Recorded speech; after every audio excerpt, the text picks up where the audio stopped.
નમસ્કાર મિત્રો, વિડીયોમાં તમારું સ્વાગત છે। જી હા મિત્રો, અત્યારે હાલ મોટા અને દુઃખદ સમાચાર સામે આવી રહ્યા છે। તો મિત્રો સમાચારમાં વધુ વિગતવાર વાત કરીએ તો રાજકોટ પંથકમાં સાપર નજીક આવેલા એલ્યુમિનિયમ કાસ્ટિંગ પ્લાન્ટમાં ઓઇલ લીકેજ થતાં મશીન સળગી ઉઠ્યું હતું। બોઇલ ફાટતા ભભકી ઉઠેલી આગમાં કારખાનેદારનું મોત નીપજ્યું હતું, જ્યારે ગંભીર રીતે દાઝી ગયેલા ભાગીદાર કારીગર અને મૃતકના ભાઈને સારવાર માટે ખસેડવામાં આવ્યા હતા।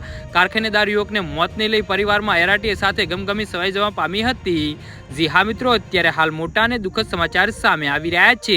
તો મિત્રો સમાચારમાં વધુ વિગતવાર વાત કરીએ તો કારખાનામાં બોઇલ ફાટતા ભભકી ઉઠેલી આગના પગલે લોકોમાં દોડધામ મચી જવા પામી હતી। આ બનાવ અંગે પોલીસમાં જાણવા મળતી વિગતો મુજબ સાપર નજીક વીરવા રોડ પર આવેલ ગોલ્ડ ગેટ નંબર 1 માં આવેલ એલ્યુમિનિયમ કાસ્ટિંગ પ્રેસિંગ એલોપ કાસ્ટ નામના કારખાનામાં રાત્રે 10 વાગ્યાના આરસામાં બોઇલ ફાટતા આગ ભભકી ઉઠી હતી।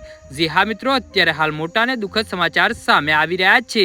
તો મિત્રો સમાચારમાં વધુ વિગતવાર વાત કરીએ તો કારખાનામાં બોઇલ ફાટતા રાત્રિના સમયે ભભકી ઉઠેલી આગના પગલે લોકોમાં નાસભાગ મચી જવા પામી હતી। આગમાં કારખાનેદાર ભરતભાઈ ધીરુભાઈ કાકડિયા અને તેમના ભાઈ જયેશભાઈ ધીરુભાઈ કાકડિયા અને કારખાનાના પાર્ટનર પિયુષભાઈ ગોરધનભાઈ પિંપળિયા, કારીગર પ્રદ્યુમ રામકૃપાલ રાજપૂત ગંભીર રીતે દાઝી ગયેલ ચારેય યુવકને તાત્કાલિક સારવાર માટે રાજકોટની સિવિલ હોસ્પિટલમાં ખસેડવામાં આવ્યા હતા।